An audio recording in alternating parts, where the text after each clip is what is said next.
चलो दोस्तों, तो आए हम फिर से एक बार दोबारा उसी चैप्टर को देखते हैं और आप सभी का स्वागत है स्टडी टॉपर एसएससी चैनल पर।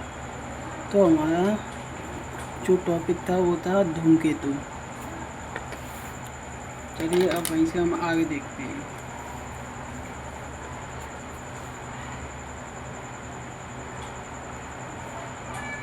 धूमकेतु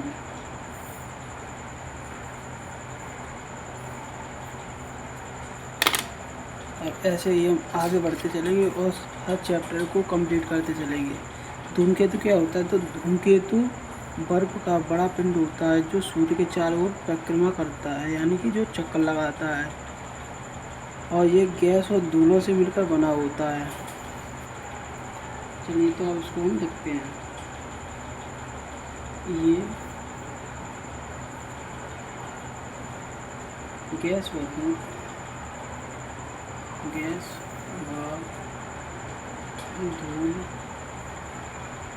से मिलकर बना होता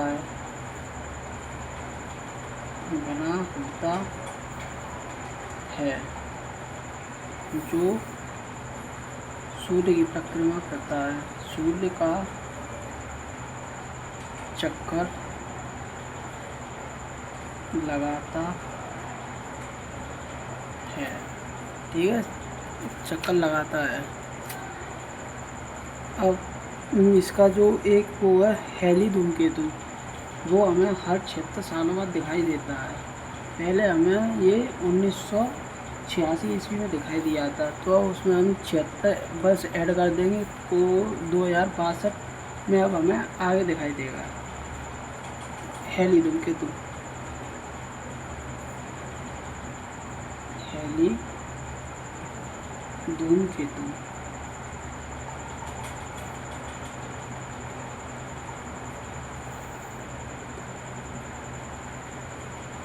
जो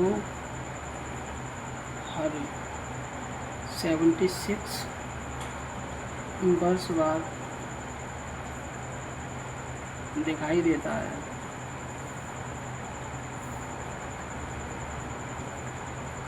ये इसका निश्चित टाइम है। तो अब इसमें पहले हमें ये 1986 में दिखाई दिया था, तो 1986 प्लस 76 यानी कि ये हमारा आया 2062। अभी हमें इस वर्ष हमें अब दिखाई देगा। अब नेक्स्ट हेडिंग डाली क्षुद्र ग्रह। क्षुद्र ग्रह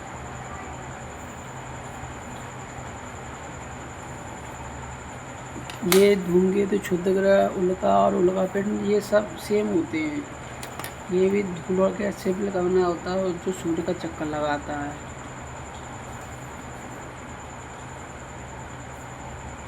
ये गैस व धूल से मिलकर बना होता है, धूल से बना होता है।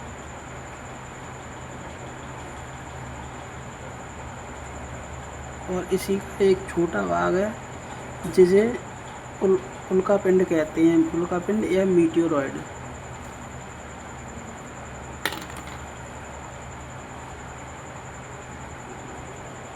उल्का पिंड या फिर मीटियोरॉइड।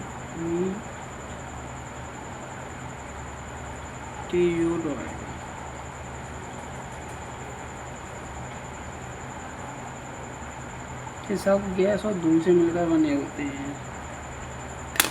ये क्षुद्र ग्रह का बचा हुआ हिस्सा होता है।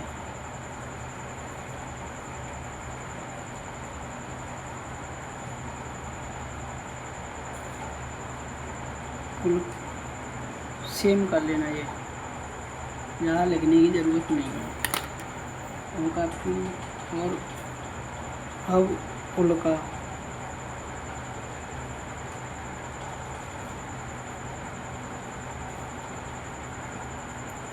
इसको ज़रूर इम्पोर्टेंट कर लेना क्योंकि ये क्वेश्चन कई बार आया है।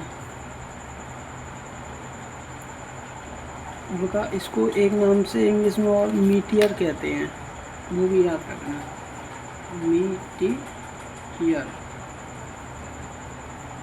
अगर उल्का नहीं आएगा तो ये पेपर में मीटियर के नाम से पूछा जाएगा।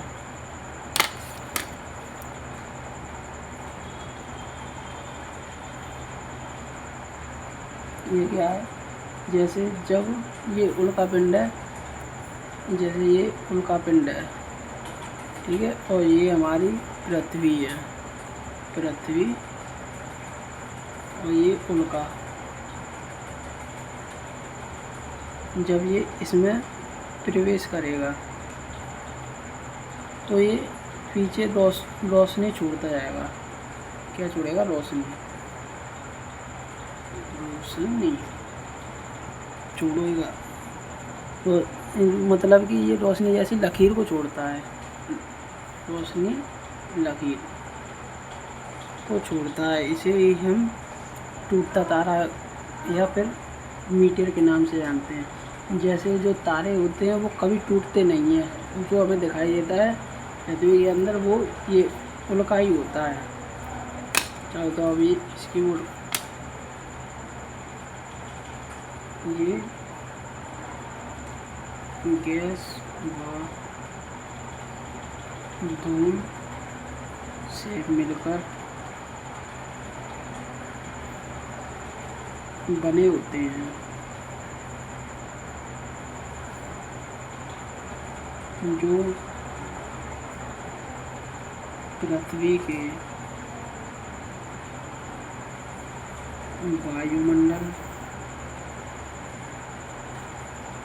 वायुमंडल या मध्यमंडल में प्रवेश करते हैं,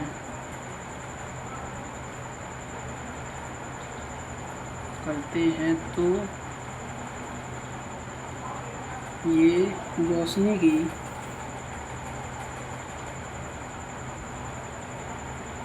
एक लकीर छोड़ते हैं, लकीर छोड़ते हैं, जिसे टूटता तारा कहते हैं। इसे अंडरलाइन कर लेना, ये टूटता तारा, ये आ जाता है टूटता तारा को ही हम उल्का कहते हैं। और इसकी एक बौछार होती है, उसका नाम है क्वाड्रेटिस, जो जनवरी के पहले महीने, जनवरी में होती है। उल्का बौछार,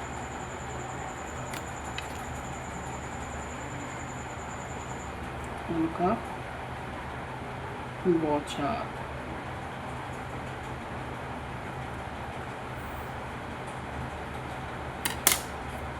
ये दो प्रकार की होती है, एक होती है अप्रैल में और एक होती है जनवरी में।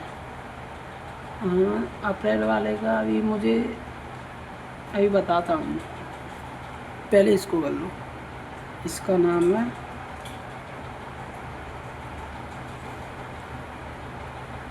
क्वाड्रेटिस,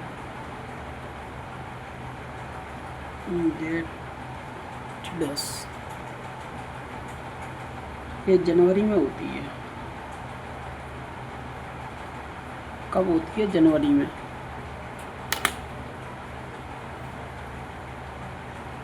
अब हेडिंग डाल लो उल्कापतित। क्या डालोगे? उल्कापतित या मीटियोरॉइड। उल्कापतित या मीटियोरॉइड।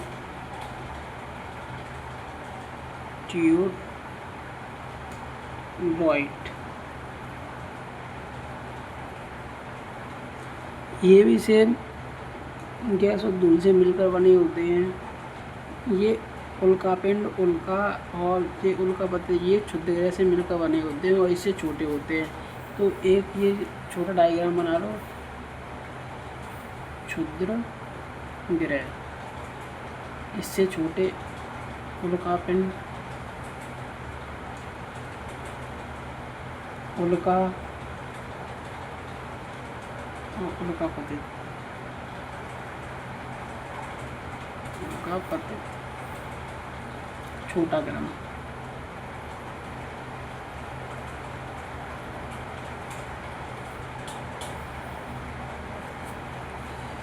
अब ये उल्का पतित को देखते हैं, ये क्या है।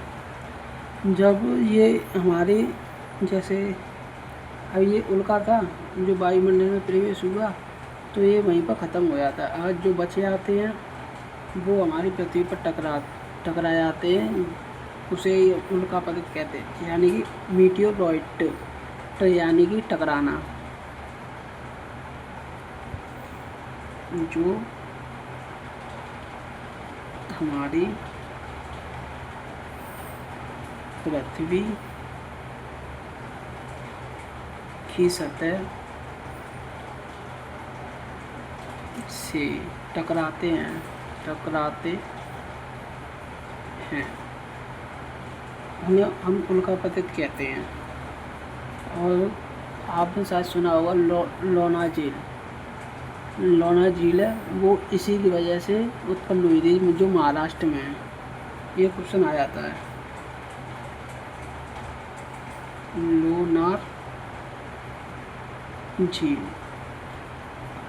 जब हमारा उल्का पतित था या मीटियोरॉइड जो पृथ्वी से टकराया तभी हमारी लोनार झील बनी, ये महाराष्ट्र में है, महाराष्ट्र। अब आप डालिए हेडिंग न्यू तारामंडल।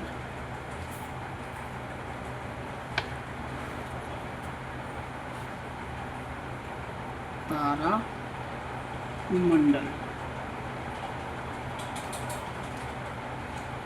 अब इसमें क्या है, तारामंडल एक तारे का समूह होता है, ठीक है। जो प्रत्येक तारामंडल होते हैं वो तारापुंज बनाते हैं। तारामंडल तारे का समूह होता है,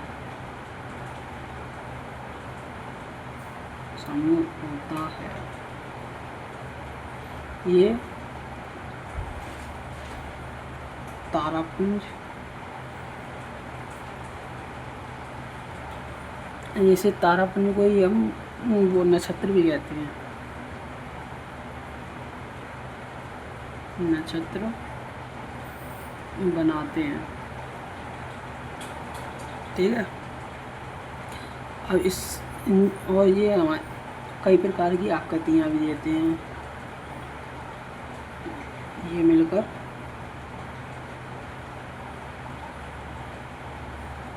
कई विशेष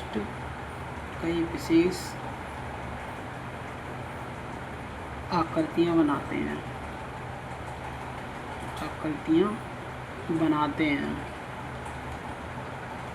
जो इस प्रकार है। अब हम नीचे उन आकृतियों के बारे में देखेंगे। अब एक इसमें है उर्सा मेजर तारामंडल, ठीक है। उर्सा मेजर तारामंडल,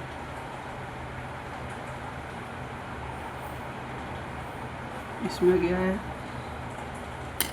ये मान वालू ग्रेट पियर होता है और इसे हम सप्तऋषि के नाम से भारत में भी जानते हैं।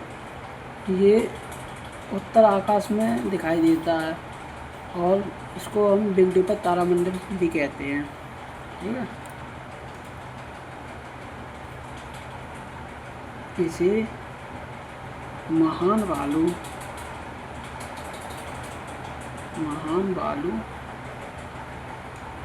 ग्रेट बियर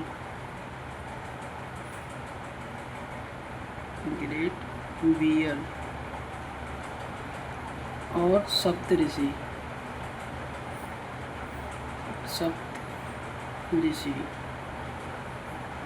के नाम से जानते हैं,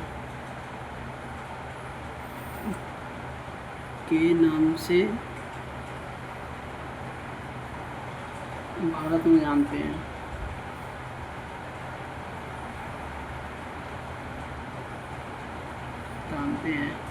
ये कहाँ का है, ये उत्तर आकाश में दिखाई देता है। कहाँ देता है? उत्तर आकाश।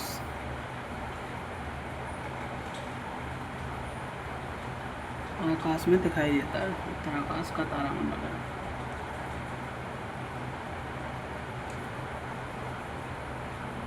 तारामंडल है, इसे हम बिग डिपर तारामंडल भी कहते हैं। यानी कि इसमें ये उषा मेजर है, इसमें ही हमें एक जो 7 तारे मिलकर एक बिग डिपर तारामंडल बनाते हैं। इसलिए हम इसे उषा मेजर को एक बिग डिपर भी बोल देते हैं।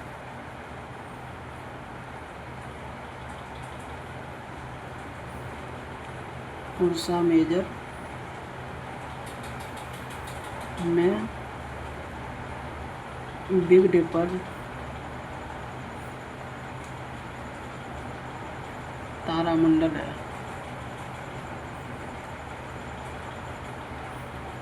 इसको याद रखना, ये क्वेश्चन आता है इससे।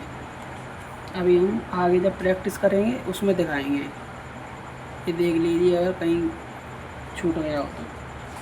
अब अगली हेडिंग डालिए। ये नीचे बुक रखिए, इससे हम अभी प्रैक्टिस भी करेंगे। अब डालिए शर्मिष्ठा या कैसियोपिया। क्या डालिए? शर्मिष्ठा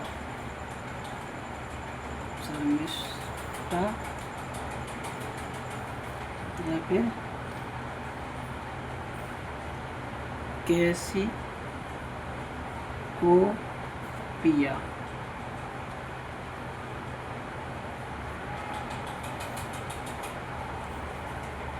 इसको आप फ़ोन में सर्च करके देख लेना, इनकी आकृति सबकी। ये हमें डब्लू के आकार का दिखाई देता है। इसका आकार कैसा है? डब्लू का आकार।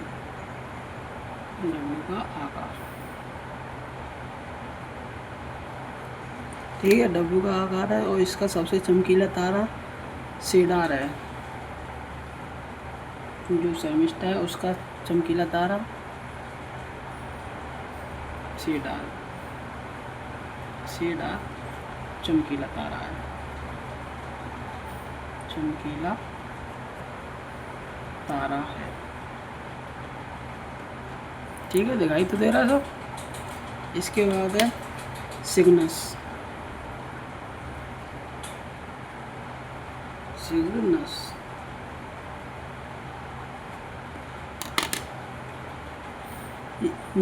ये भी उत्तरी तारामंडल है। ठीक है, ये उत्तरी तारामंडल है। इसकी आकृति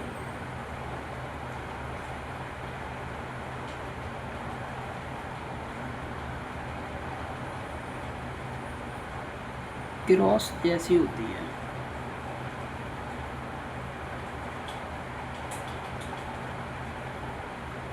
ठीक है, अब अगला है ओरियन, जिसे हम ओरियन द हंटर भी बोलते हैं।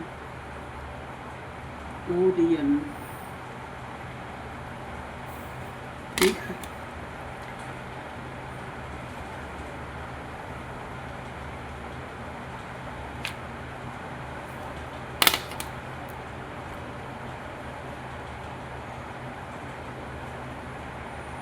इसे हम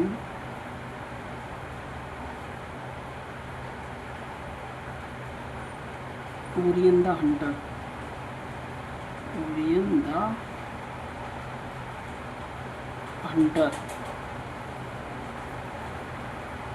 के नाम से जानते हैं।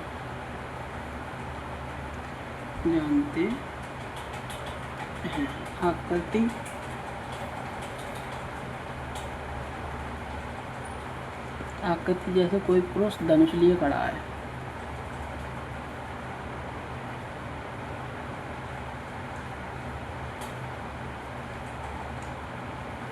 धनुष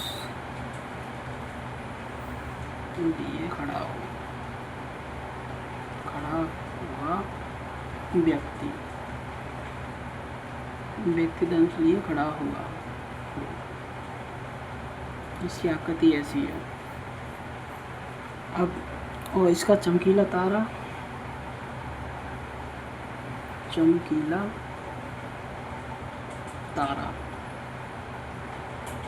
वो है, इसका चमकीला तारा रिगेल है, ठीक है। कौन सा? रिगेल। यहाँ से भी क्वेश्चन सीधे एसएससी में पूछा जाता है ये रिगेल का। अब 2 इम्पोर्टेंट पॉइंट है, उनको भी लिख लेना।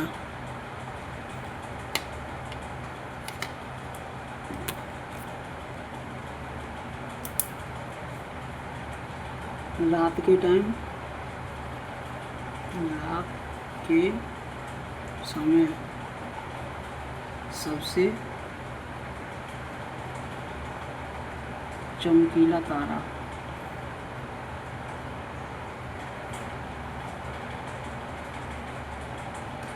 इसको स्टार बना लो, ठीक है। इसे हम सीरियस कहते हैं, सीरियस। और सेकंड स्टार,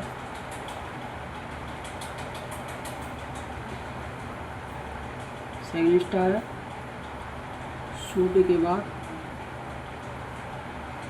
सूर्य के बाद पृथ्वी के सबसे निकटतम तारा, निकटतम तारा वो प्रॉक्सिमा सेंचुरी। शायद सुनी हुई हो आप लोगों ने। Proxima Centauri, Centauri. ये दोनों पॉइंट देखना हमें आगे क्वेश्चन में मिलेंगे। अब हम सूर्य के बारे में पढ़ेंगे। मैंने बोला था कि ग्रहों को हम डिटेल में पढ़ेंगे, तो अब यहाँ से ग्रहों को हम डिटेल में पढ़ना स्टार्ट करेंगे। आगे डाल लो सूर्य, और एक सूर्य की वो लाइफ स्टाइल के बारे में और जान लो थोड़ा बहुत।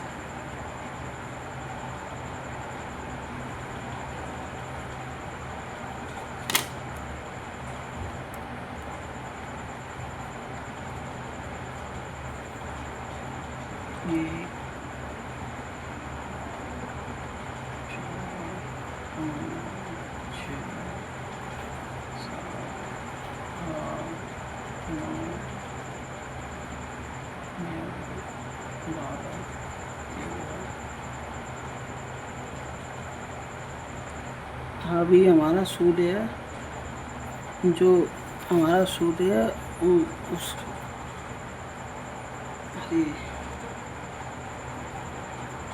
अभी हमारा सूर्य यहाँ पे 4.6 बिलियन अरब का हो चुका है, और इसकी जो समाप्ति रेट है वो 10 बिलियन अरब वर्ष होती है, ठीक है। यहाँ पे ये एक धीरे धीरे बड़ा होता जाएगा। ये ऐसा है कि हमारा सूरज है,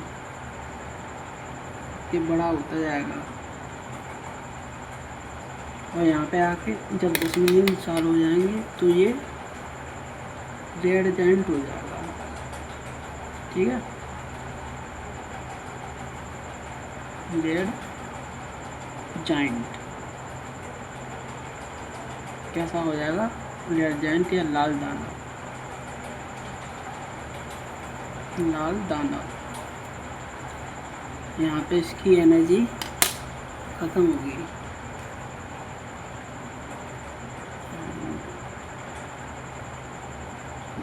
ख़त्म होगी। अभी ये इस जगह पे है 4.6 पे। अभी तो कितनी और पीढ़ी आएंगी तब ये जाके ख़त्म होगा। अभी हम यहाँ पे हैं इस जगह पे, अभी हम प्रेजेंट में हैं, प्रेजेंट।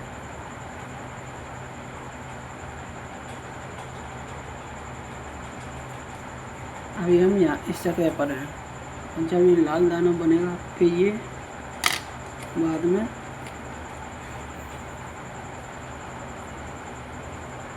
लाल जाइंट के बाद लाल दानव के बाद ये है जो छोटा होता जाएगा। कैसा होता जाएगा? छोटा होता जाएगा। लाल दानव के बाद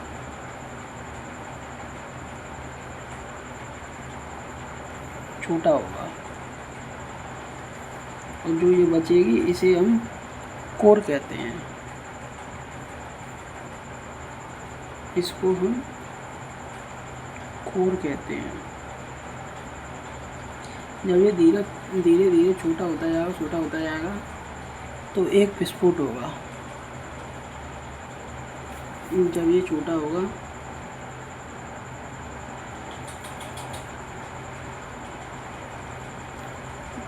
और होगा तो विस्फोट होगा। विस्फोट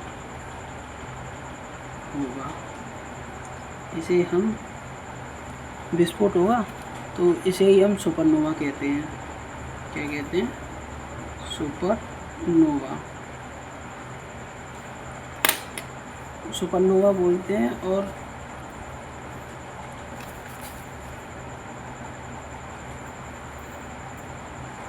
इसके बाद ही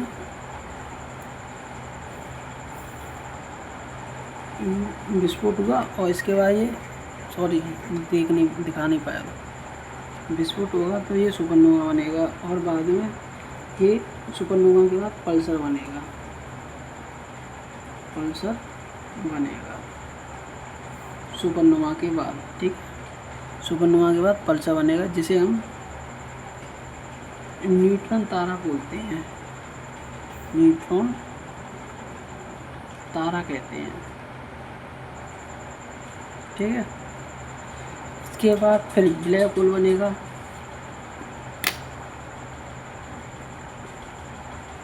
ब्लैक होल को जानते कैसे बनता है? ब्लैक होल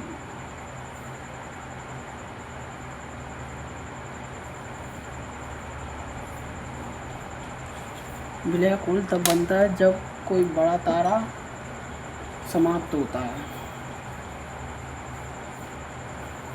जब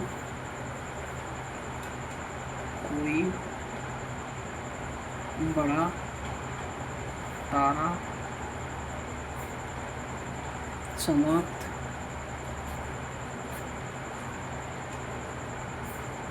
होता है तो ब्लैक होल बनता है। इससे तुम्हें पता प्रकाश भी नहीं निकल सकता, और इसका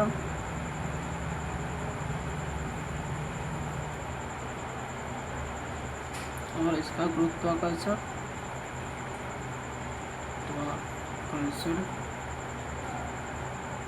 भी बहुत ज़्यादा होता है।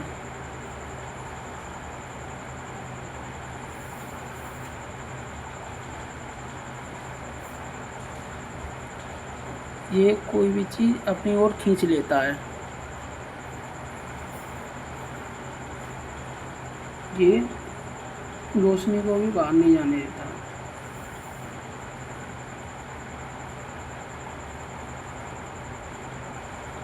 बाहर नहीं जाने देता। ठीक है, अब ये देख लीजिए। अब मैं थोड़ा एक पेज ले लूँ।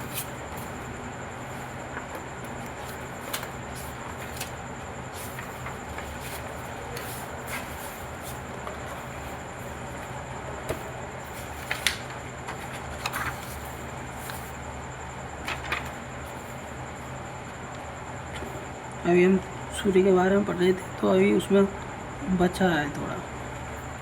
सूर्य है,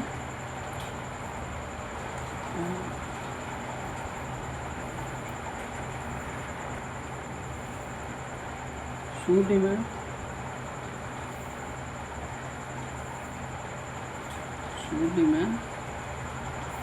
73% हाइड्रोजन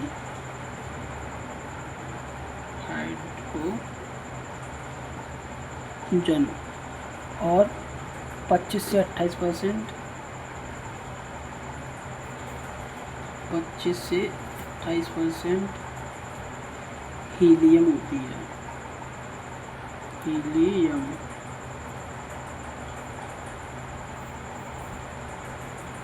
होती है, और बाकी अन्य गैसें होती हैं। और इसमें संलयन की क्रिया होती है हाइड्रोजन और हीलियम की, हाइड्रोजन प्लस हीलियम, ये हुई संलयन क्रिया, तब ये सूर्य का निर्माण होगा, सूर्य का निर्माण होगा। ये सूर्य के अंदर ये क्रिया हमेशा चलती रहती है, इससे एनर्जी बनती है, ठीक है। और जो ये पृथ्वी से इसकी दूरी, पृथ्वी से दूरी, पृथ्वी से दूरी कितनी है, पृथ्वी से दूरी सूर्य की, ये कुछ अब पॉइंट पे लिखवा रहा हूँ सीधे सीधे, 15 करोड़ किलोमीटर है, 15 करोड़ किलोमीटर, ठीक है। वैसे तो ये 149.6 मिलियन किलोमीटर होती है, तो हम सीधे सीधे 15 करोड़ लिख देते हैं। कितनी होती है, 149.6 मिलियन किलोमीटर, ठीक है। अब ऐसे ही एक पॉइंट है, इसका प्रकाश पृथ्वी तक कब आता है, पृथ्वी तक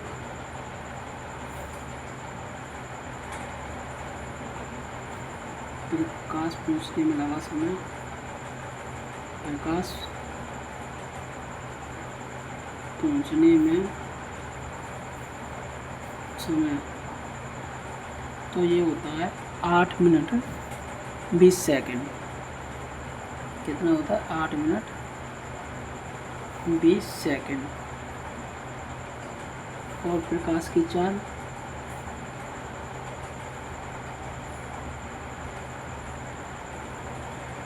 चाल 3 लाख किलोमीटर पर सेकंड होती है, 3 लाख किलोमीटर पर सेकंड, ठीक है। और ऐसे ही एक होता है, अभी हाँ वो रह गया, सतह पर इसका तापमान, सतह पर सूर्य की सतह पर, सूर्य की सतह पर तापमान होता है 5800 केल्विन, 5800 केल्विन या 5600 सेल्सियस। ये नोट में डाल लेना, नोट, केल्विन और सेल्सियस दोनों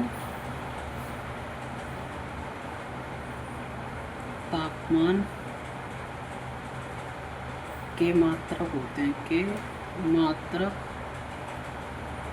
होते हैं,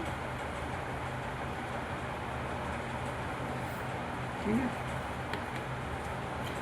अब प्रकाश वर्ष कितने कहते हैं, प्रकाश वर्ष, ठीक है, प्रकाश वर्ष ये दूरी का मात्रक होता है। 3 जैसे एक साल में प्रकाश द्वारा तय की गई दूरी को ही हम प्रकाश वर्ष कहते हैं। 365 दिनों में तय की गई दूरी,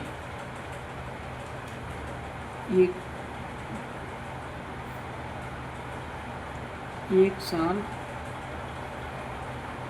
365 दिनों में तय की गई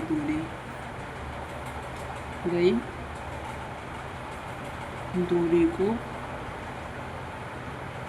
प्रकाश वर्ष कहते हैं, कहते हैं। इससे हम दो खगोलीय पिंडों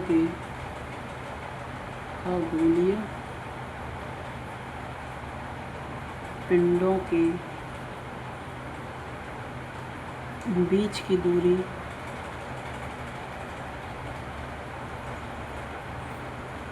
को मापने में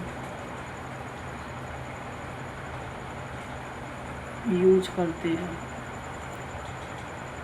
ठीक है, अब सीधे सीधे लिख लो। एक प्रकाश वर्ष बराबर 9.461 इंटू 10⁻12 किलोमीटर होता है। ठीक है, एक प्रकाश वर्ष बराबर 9.461 इंटू 10⁻12 किलोमीटर। ठीक है, ऐसे होता है पारसेक।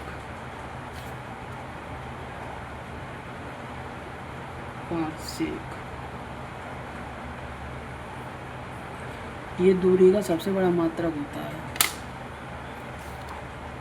दूरी मापने के लिए सबसे बड़ा मात्रक। दूरी मापने के लिए सबसे बड़ा मात्रक।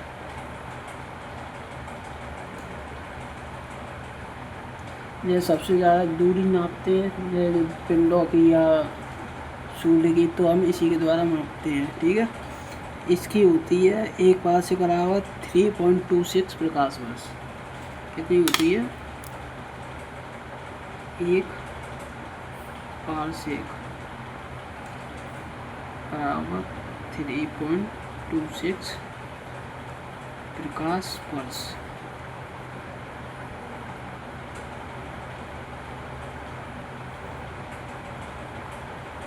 ये हमें फिजिक्स में भी काम आएगी। तो हम फिजिक्स पढ़ेंगे तो उसमें भी ये बहुत काम आएगी। अब सूर्य की परतों के बारे में देखते हैं। सूर्य की परतें, सूर्य की परतें। पहली होती है इसकी प्रकाश मंडल।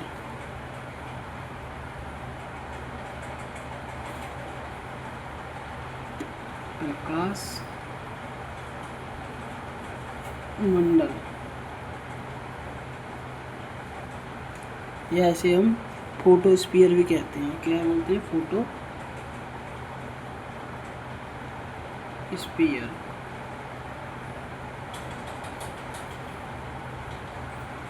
अब इसमें क्या होता है, ये सूर्य की एकमात्र सतह होती है जिसे हम देखते हैं।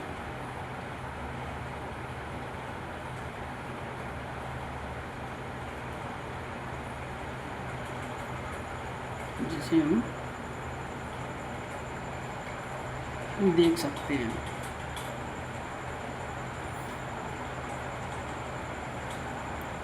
और इसकी दूसरी परत होती है वर्णमंडल, जिसे हम क्रोमोस्फीयर भी कहते हैं।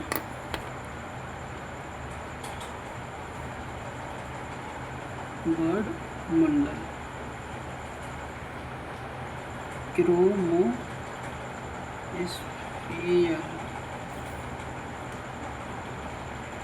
ठीक है, ये क्या होती है? ये प्रकाश मंडल के ठीक ऊपर वाली होती है। ठीक है, और ये लाल कलर के इसमें धब्बे भी हमें दिखाई देते हैं। ये प्रकाश मंडल के ठीक ऊपर होती है, ठीक ऊपर वाली सतह, ऊपर वाली सतह होती है। इसमें लाल धब्बे होते हैं, इसमें लाल धब्बे होते हैं।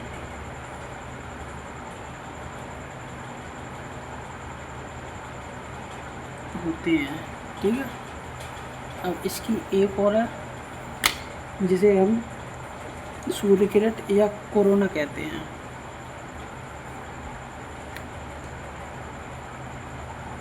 सूर्य किरण, ठीक है, क्या बोलते हैं, सूर्य किरण या फिर कोरोना।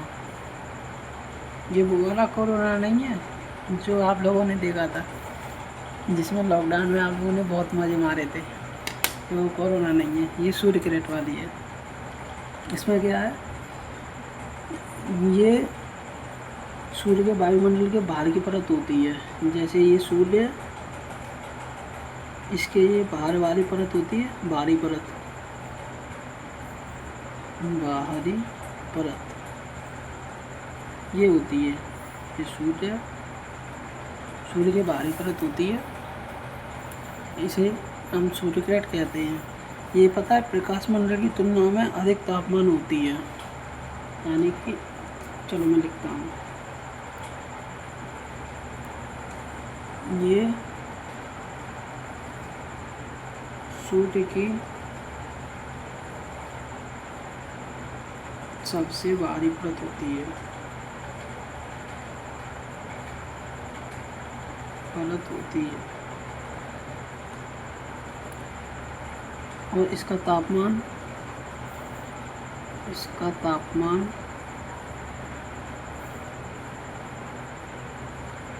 ये प्रकाश मंडल होता है, इससे भी कई ज़्यादा गुना होता है तापमान। प्रकाश मंडल से भी ज़्यादा होता है, से भी ज़्यादा होता है।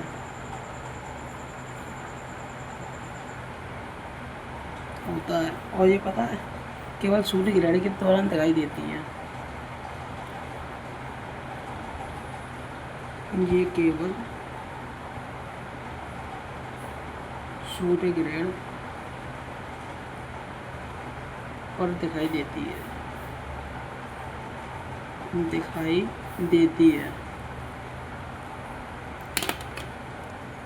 ये हमारा सूर्य ग्रहण है।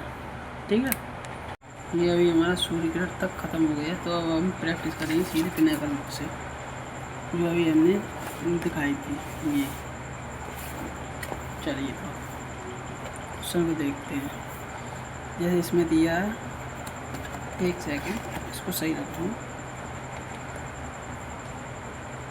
इसमें दिया है सूर्य जैसे तारे के जीवन चक्र में निम्नलिखित में से कौन सा सही क्रम होता है। तो मैंने बताया था पहले उसका मुख्य क्रम होता है, ठीक है, मुख्य क्रम, उसके बाद वो लाल दानव बनता है, बड़ा जाइंट रेड जाइंट बनता है, उसके बाद वो सफ़ेद बोना बनता है, यानी कि छोटा होता जाता है। तो हमारा ऑप्शन नंबर सी हो जाएगा इस हिसाब से। ठीक है, हमारी थ्योरी के हिसाब से। चलिए अब इसकी एक्सप्लेनेशन भी देख लेते हैं। इसमें दिया है मुख्य अनुक्रम लाल दानव फिर सफ़ेद बोना।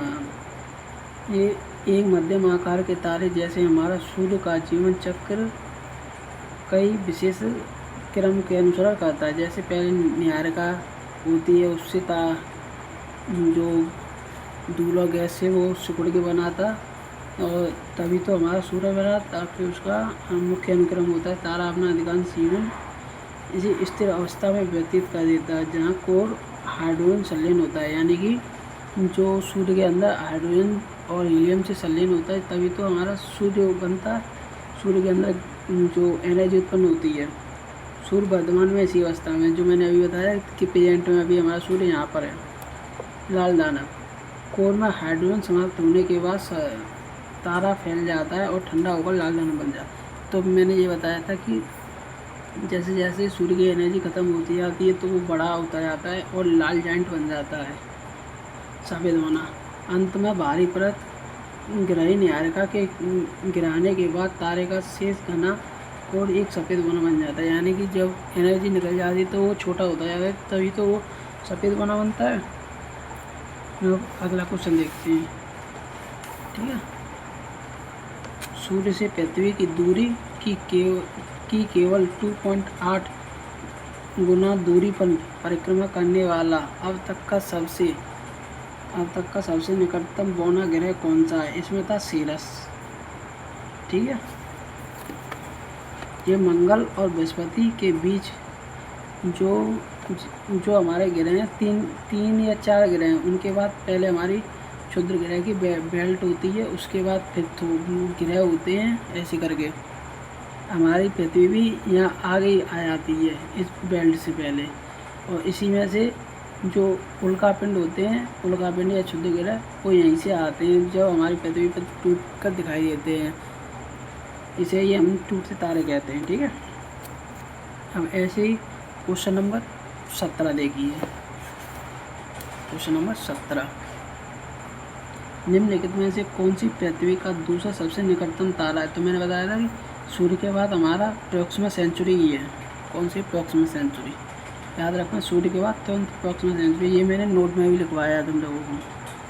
प्रॉक्सिमा सेंचुरी ये सूर्य के सबसे निकट का तारा है जो 4.24 प्रकाश वर्ष की दूरी पर है। ठीक, अब ऐसे ही हमारा अगला क्वेश्चन देखिए। Question number 25। कौन सा है? Question number 25। इसमें क्या है? दिए गए कथनों में से कौन सा गलत है? बिग डिपर सप्तऋषि ओरियन तारामंडल में 7 सबसे चमकीले तारों द्वारा निर्मित तारा समूह हैं। ठीक है, ये है। और दूसरा ऑप्शन है कि उषा मेजर सप्तऋषि पूरे आकाश का सबसे बड़ा तारामंडल है। तो ये भी गलत है, ये भी गलत है। ठीक है, याद रखना। अब देखो इसका एक्सप्लेनेशन। कथन एक गलत है क्योंकि बिग डिपर ओरियन से नहीं बल्कि उषा मेजर था। जो मैंने बताया था कि उसमें जो 7 तारे थे उससे मिलकर बिग डिपर बना था, जो उषा मंडल में है। क्योंकि उषा मेजर ग्रेट बियर आकाश का तीसरा सबसे बड़ा तारामंडल है और उत्तरी गोलार्ध का सबसे बड़ा तारामंडल है। ठीक है, अब ये देखो, 5 चमकीले तारों का समूह द्वारा आसानी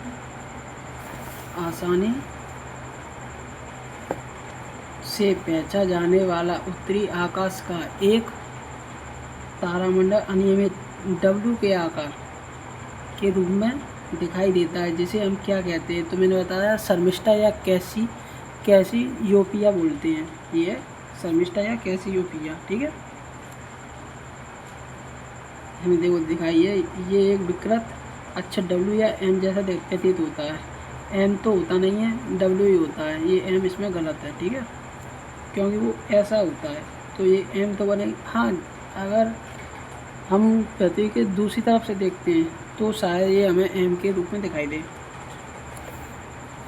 अब क्वेश्चन नंबर 30 को देखिए। क्वेश्चन नंबर 30, कौन सा तारा ध्रुव तारा के नाम से जाना जाता है? तो मैंने बताया उत्तर तारा। ठीक है, उत्तर तारा पूर्व जैसे उत्तरी तारा भी कहा जाता है। ये हमारे ग्रह के घूर्णन दूरी के साथ पृथ्वी के उत्तरी ध्रुव के ठीक ऊपर स्थित होता है। ध्रुव तारा ये वही वाला तारा है जो सबसे पहले निकलता है। ठीक है, अब क्वेश्चन नंबर 37 देखिए। इसमें क्या है? नीचे दिए गए कथनों में से कौन से गलत हैं? अब धूमकेतु जमी हुई गैस, चट्टान और धूल के ब्रह्मांडीय स्तोवर बर्फीले गोले हैं जो सूर्य की परिक्रमा करते हैं। और सेकंड है कि उल्कापिंड वे तारे हैं जो अंतरिक्ष से गिरते हैं और पृथ्वी की सतह पर पहुंचने से पहले पूरी तरह जल जाते हैं। उल्कापिंड वही होते हैं। ठीक है, ये सही है। इसका जो उल्का थे वो पृथ्वी में आ जाते हैं और पूंछ के रूप में दिखाई देते हैं। उल्कापिंड तो ऊपर ही वो ख़त्म हो जाते हैं, पृथ्वी की सतह से पहुंचने से पहले ही, यानी कि अंतरिक्ष में ख़त्म हो जाते हैं। जैसे ही जो अंदर आते हैं उनको हम उल्का बोलते हैं। इसमें अंदर आ गए तो उल्का हो गई, और यहाँ पे टकरा गए तो उल्कापतित हो गए, मीटियोरॉइड। तो इसका ऑप्शन नंबर 2 सही हो जाएगा। उल्कापिंड, जब कोई उल्कापिंड वायुमंडल के माध्यम से अपनी यात्रा में बच जाता है और ज़मीन से टकराता है उसे उल्कापिंड कहा है।